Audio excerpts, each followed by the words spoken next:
Electronic voting machine यानी EVM और VVPAT को लेकर सुप्रीम कोर्ट का जो फैसला आया उससे ईवीएम पर सवाल उठने भले ही कम हो गए हों, लेकिन एक बात तय है कि भारत में चुनाव का वर्तमान और भविष्य सिर्फ ईवीएम पर सुप्रीम कोर्ट के फैसले की ईवीएम पर सुप्रीम कोर्ट ने ऐतिहासिक फैसला दिया, जिस पर सवाल उठाने से पहले कई बार सोचना पड़ेगा।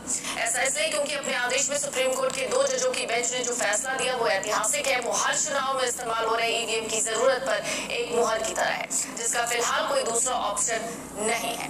लोकसभा चुनाव की वोटिंग के बीच इलेक्ट्रॉनिक वोटिंग मशीन और वीवीपैट को लेकर सुप्रीम कोर्ट ने एक फैसला दिया। जो फैसला दिया उसमें साफ कहा गया कि बैलेट पेपर्स की वापसी नहीं होगी। ईवीएम पर सवाल उठाने वाले भी अब इस बात को लेकर सोचेंगे क्योंकि सुप्रीम कोर्ट की तरफ से उनको एक बड़ा झटका लगा है। आपको बता दें, अपने आदेश में सुप्रीम कोर्ट के 2 जजों की बेंच ने जो फैसला सुनाया अब उसकी हर तरफ तारीफ भी हो रही है। वो हर चुनाव में इस्तेमाल हो रहे ईवीएम की जरूरत पर मुहर की तरह है, जिसका फिलहाल कोई दूसरा ऑप्शन नहीं है। भारत में जब से ईवीएम का इस्तेमाल होना शुरू हुआ है तब से उस पर सवाल या निशान लगते रहे हैं।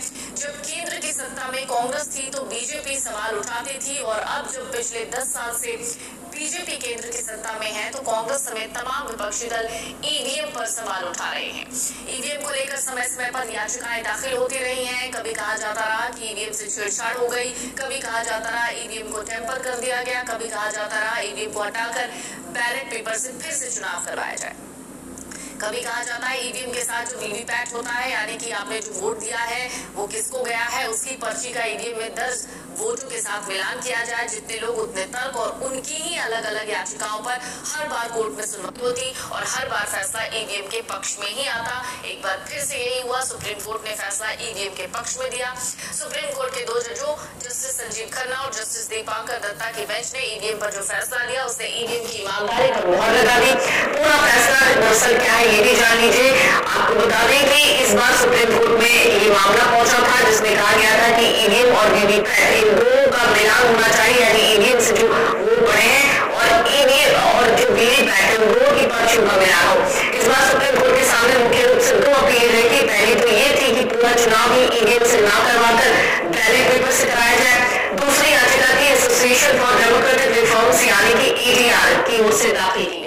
इसमें कहा गया था कि ईवीएम के वोट और वीवीपैट की पर्चियों का 100% मिलान हो, क्योंकि अभी तक किसी भी एक निर्वाचन क्षेत्र में 5 ईवीएम के वोटों का ही वीवीपैट पर्चियों से मिलान होता है।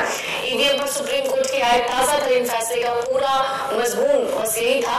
पहली बार जो फैसला आया वो ये था कि 2011 में जिसमें सुप्रीम कोर्ट के आदेश पर ही चुनाव आयोग ने वीवीपैट का इस्तेमाल शुरू किया था।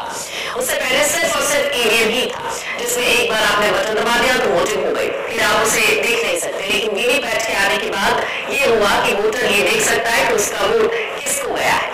अब ईवीएम का बटन दबाने के बाद वीवीपैट से एक पर्ची निकलती है जो 7 सेकंड तक बाहर रहती है, जिसे वोटर देख सकता है। 7 सेकंड के बाद पर्ची वापस मशीन में चली जाती है।